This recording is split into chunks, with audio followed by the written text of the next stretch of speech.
Hello everyone.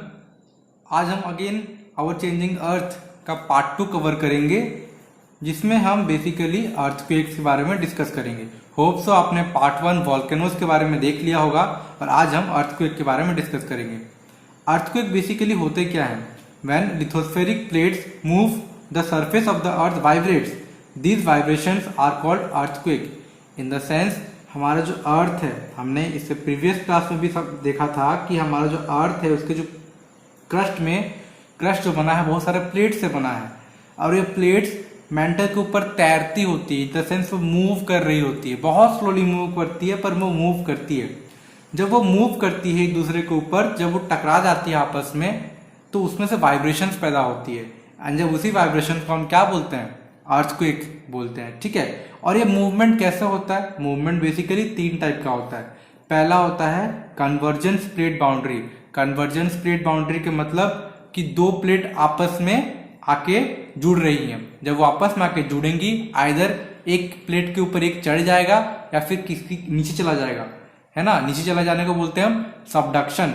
एक plate एक दूसरे के ऊपर चढ़ जाने से हिमालयंस या फिर माउंटेन्स फॉर्म करते हैं, एंड कभी कभी सबडक्ट भी हो जाते हैं। जैसे कि continental plate and oceanic plate जब टकराते हैं तो ओशनिक प्लेट सबडक्ट हो जाता है। इसका मतलब ये है कि सपोज एक कॉन्टिनेंटल प्लेट है, जितने भी कॉन्टिनेंट्स हमारे बने हैं सारे कॉन्टिनेंटल प्लेट्स के ऊपर बने हैं, ठीक है। और उसके नीचे एक, उसके साइड बाद में एक ओशनिक प्लेट है। जब ओशनिक प्लेट और कॉन्टिनेंटल प्लेट आपस में टकराएंगी तो एक क्या करेगा, एक प्लेट बेसिकली सबडक्ट कर जाएगा, मतलब कि वो आएगा नीचे चला जाएगा, है ना, नीचे चला जाएगा। इस तरह से जब नीचे चला जाता है तो भी अर्थक्वेक आने के चांसेस बढ़ जाते हैं। कन्वर्जेंस प्लेट बाउंड्री से भी अर्थक्वेक आने के चांसेस बढ़ जाते हैं। सबसे ज्यादा अर्थक्वेक कन्वर्जन प्लेट बाउंड्री से ही होता है, जब दो प्लेट्स आपस में आकर टकराती हैं। कभी कभी दो प्लेट्स एक दूसरे से अलग भी हो जाती हैं, जिनको हम बोलते हैं डाइवर्जेंट प्लेट बाउंड्री, है ना। डाइवर्जेंट प्लेट बाउंड्री में क्या होता है कि दोनों प्लेट्स आपस में ब्रेक होने के बाद दोनों एक दूसरे से अलग हो जाते हैं। इनसे रिफ्ट वैलीज का फॉर्मेशन होता है। रिफ्ट वैलीज का फॉर्मेशन होता है जब एक प्लेट दूसरा प्लेट से अलग हो जाता है, तो बीच में गैप बन जाता है, बीच में से गैप बन जाता है, जिनको हम रिफ्ट वैलीज का नाम देते हैं। ठीक है। थर्ड टाइप का होता है transform plate boundary. Transform plate boundary मतलब एक प्लेट एक दूसरे के साथ रगड़ेंगे, इन द सेंस आगे पीछे होंगे। जब वो आगे पीछे होते हैं तो इनको हम बोलते हैं ट्रांसफॉर्म प्लेट बाउंड्रीज, और ऐसे में भी वॉल्केनोज आते हैं। आपने मूवी सुना होगा सैन एंड्रियास का मूवी, जिसमें रॉक हीरो रहते हैं, एक्टर होते हैं। तो वो जो सैन एंड्रियास जो वॉल्केनो आता है, वहां पे वो ट्रांसफॉर्म प्लेट बाउंड्री के थ्रू आता है। सैन एंड्रियास में ट्रांसफॉर्म प्लेट बाउंड्रीज है ना। हमारा हिमालयस में कन्वर्जेंट प्लेट बाउंड्री है। हमारा हिमालयस में क्या हो रहा है, इंडियन प्लेट्स, इंडिया का जो सब कॉन्टिनेंट प्लेट है वो जाके यूरेशियन प्लेट के साथ टकराया। टकराने के बाद यहाँ पे हिमालयन का फॉर्मेशन हुआ। जाके जब टकरा गया तो हिमालयन का फॉर्मेशन हुआ, जिसको हम कन्वर्जेंट प्लेट बाउंड्री बोलते हैं। डाइवर्जेंट प्लेट बाउंड्री में रिफ्ट वैली पैदा होता है, एंड ट्रांसफॉर्म प्लेट बाउंड्री में आपस में दोनों आगे पीछे होते हैं। ठीक है। इस तरह से अर्थक्वेक का जनरेशन होता है। जब अर्थक्वेक जनरेट होता है तो उसका एक फोकस होता है जहां से अर्थक्वेक पैदा हुआ। जब उसका फोकस होता है तो वहां से रिपल्स फॉर्मेशन होती हैं एंड वेव्स निकलती हैं। रिपल्स फॉर्मेशन होने के बाद बहुत जबरदस्त वेव्स निकलती हैं, जो कि अर्थ के सरफेस पे आती हैं। जो फोकस के ठीक ऊपर सबसे ज्यादा डिस्ट्रक्शन होता है, जिसको हम बोलते हैं एपिसेंटर। और जितना दूर दूर जाते जाएंगे, डिस्ट्रक्शन का जो वॉल्यूम है, डिस्ट्रक्शन का जो क्वांटिटी है, लेवल है, वो घटते जाता है। ठीक है ना। यानी यहाँ का डिस्ट्रक्शन कम होगा और यहाँ का डिस्ट्रक्शन ज्यादा होगा। इन द सेंस एपिसेंटर में ज्यादा डिस्ट्रक्शन होता है। तो ये वेव्स होती क्या है और कितने टाइप की होती है, चलिए हम इसको डिस्कस करते हैं।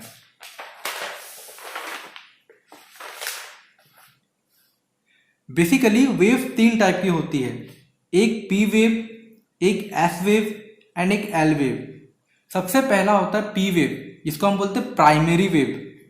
प्राइमरी वेव, प्राइमरी वेव जैसे ही अर्थक्वेक पैदा होता है तो सबसे पहले सबसे फास्टेस्ट मूविंग वेव्स है, जो कि बाहर आती है एंड हमारे सरफेस पे पहुंचती है। और उसके बाद एस वेव एंड उसके बाद एल वेव।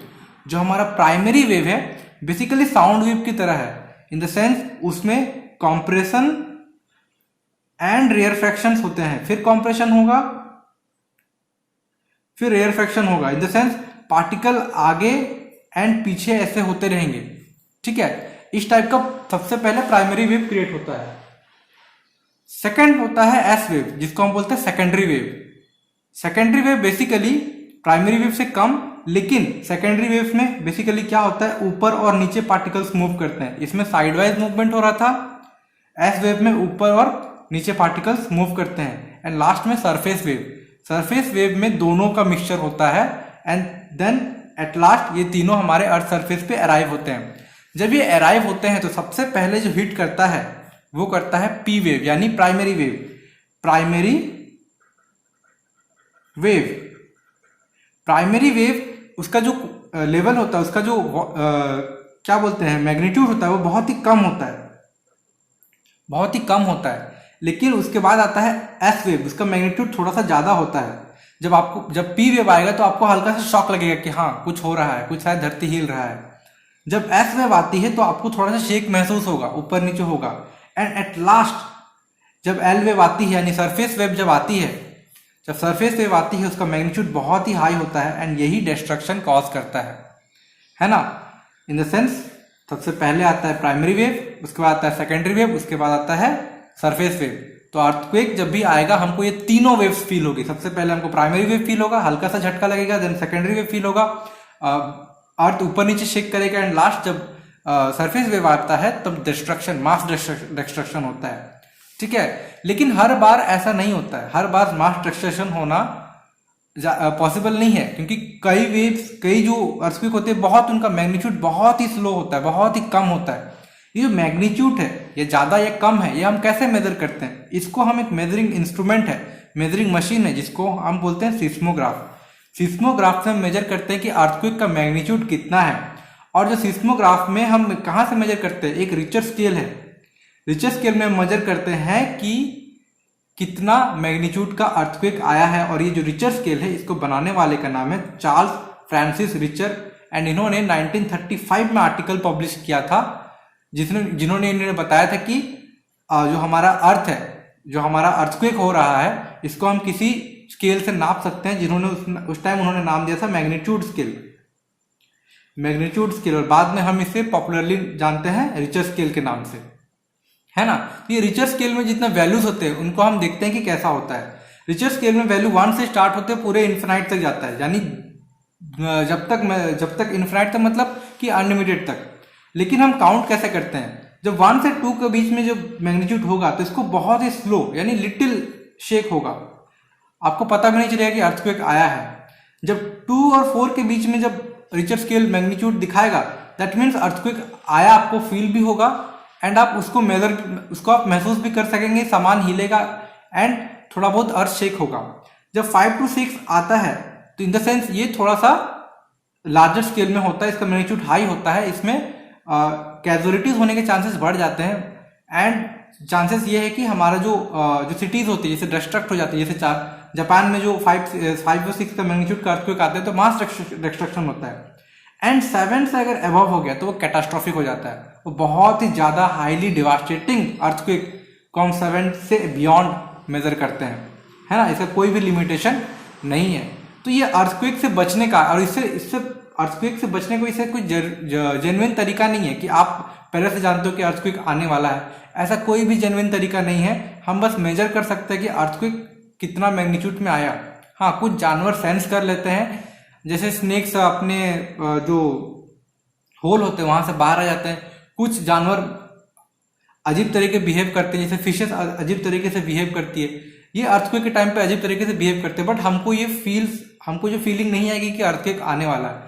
तो हमारा जो बेस्ट तरीका क्या है कि अपने आप को बचाने का, कि जब अर्थक्वेक आए तो अपने आप को बचाना कैसा है, तो सबसे बेस्ट एंड प्रूफफुल इलाज यही है कि आप अपने घर से बाहर आ जाएं। अपने घर से बाहर आ जाना ही सबसे बेस्ट होता है। लेकिन अगर आप घर में ट्रैप हो चुके हैं तो ट्राई कीजिए कि किसी भी दरवाजे के नीचे खड़े होने के लिए, या फिर किसी भी स्ट्रॉन्ग टेबल या चेयर के नीचे चले जाने के लिए, बेड के नीचे चले जाने के लिए। तो इससे चांसेस है कि आपको कैजुअलिटीज कम होगा। प्लस किसी भी फायर के सामने ना रहे, अगर अचानक अर्थक्वेक आता है तो किचन से बाहर आ जाए, जहां भी कांच के सामान है वहां से बाहर आ जाए। इस तरह के हम प्रिकॉशंस ले सकते हैं ड्यूरिंग अर्थक्वेक। तो जस्ट हम कंक्लूड करते हैं, हमने क्या पढ़ा? हमने पढ़ा कि अर्थक्वेक कैसे आता है, हमारे जो लिथोस्फेरिक प्लेट्स है वो मूव करते हैं। कैसे मूव करते हैं? 3 टाइप के मूव करते हैं, आइदर कन्वर्ज होंगे या फिर डाइवर्ज होंगे या फिर एक दूसरे से रगड़ाएंगे, है ना। जब वो रगड़ाते हैं तो वहां से अर्थक्वेक जनरेट होता है। जहां से अर्थक्वेक जनरेट होता है उसको हम फोकस बोलते हैं, एंड ठीक उसके ऊपर का जो सरफेस में आता है उसको हम एपिसेंटर बोलते हैं। जब अर्थक्वेक होता है तो 3 टाइप के वेव्स निकलते हैं, एक होता है P wave, S wave and L wave. P होता है प्राइमरी वेव जो कि कंप्रेशन रेयरफेक्शन के थ्रू हमारे सरफेस पे आता है, जो कि आगे या पीछे होता है। एस वेव यानी सेकेंडरी वेव जब आता है तो अर्थ के जो पार्टिकल्स है ऊपर या नीचे शेक करते हैं, इस तरह से आगे ऊपर या फिर नीचे शेक करते हैं। एंड एल वेव इन दोनों का कॉम्बिनेशन होता है। जब तीनों हिट करते हैं तो सबसे पहले पहुंचता है पी वेव क्योंकि वो सबसे फास्टेस्ट होता है, इसके बाद पहुंचता है एस वेव एंड लास्ट में एल वेव। पी वेव का मैग्नीट्यूड कम होता है, एस वेव का थोड़ा ज्यादा होता है एंड एल वेव का बहुत ज्यादा होता है। ये जो वेव्स है इसका जो मैग्नीट्यूड है, अर्थक्वेक का मैग्नीट्यूड हम मेजर कैसे करते हैं? मैग्नीट्यूड को हम मेजर करते हैं सिस्मोग्राफ से। सिस्मोग्राफ एक मेजरिंग इंस्ट्रूमेंट है जिसमें हम अर्थक्वेक का जो मैग्नीट्यूड है वो मेजर कर सकते हैं। किसके जरिए? रिचर स्केल के जरिए। रिचर स्केल किसने बनाया था? चार्ल्स फ्रांसिस रिचर ने बनाया था रिचर स्केल को। कब बनाया था? 1935 में उन्होंने आर्टिकल पब्लिश किया था कि यस कोई मैग्नीट्यूड स्केल बोल के हमने बनाया है, इससे हम अर्थक्वेक का मैग्नीट्यूड को मेजर कर सकते हैं। रिचर स्केल में क्या क्या वैल्यूज होती हैं? 1 से 2 का जो वैल्यू होता है वो बहुत लिटिल या माइल्ड अर्थक्वेक होता है, हमको पता नहीं चलता है।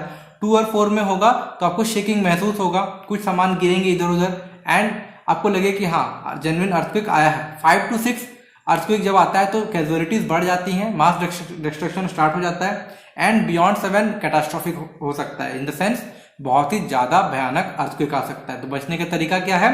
आइदर आप बाहर चले जाएं। सेकंड तरीका क्या है? अगर आप घर में फंसे हुए तो किसी भी दरवाजे के नीचे खड़े रहें या फिर कोई स्ट्रांग ऑब्जेक्ट के नीचे जैसे टेबल या फिर बेड के नीचे।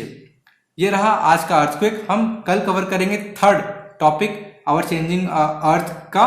तब तक के लिए वीडियो को लाइक करें, शेयर करें और अपने दोस्तों को प्लीज शेयर करें और सब्सक्राइब भी करने बोलें। धन्यवाद।